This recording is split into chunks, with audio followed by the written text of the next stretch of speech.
Hey guys, Sam from WatchGang here to give a quick explanation on how to properly use your new Dual Time from Charles Hutton. So as you can see from the general face, it is just like any other watch. It is currently 11 o'clock. In the subdials, the farthest right subdial, we see that it is a 24-hour clock that corresponds with the main face of the watch. So it is 11 a.m. here in Los Angeles, and you can see from the 24-hour subdial that it is also 11 a.m. Now, what's interesting is these two subdials in the left side and middle subdial. Those you can think of essentially as a completely separate watch and can be that dual time that we mentioned there.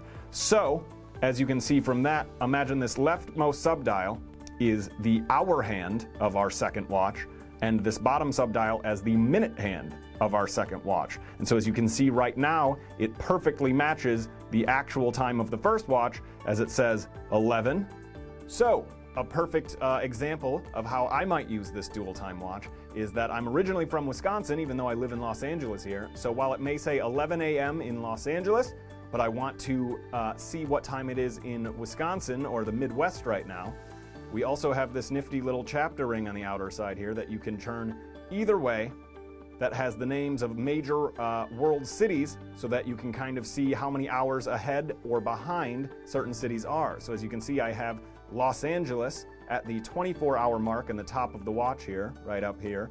So I can see that if it were midnight in Los Angeles, and I wanted to know about my hometown in Wisconsin, which shares the time zone with Chicago, I can see from the watch here that it would be 2 a.m. in Chicago, meaning 2 hours ahead. So this is where the cool part of the watch function comes in. Right now, both my first clock and my second clock say 11 a.m., but with each of these pushers here, I can move that second clock time ahead 1 hour or behind 1 hour. So right now I will give this bottom pusher one press. Oh, gotta have the crown in there first.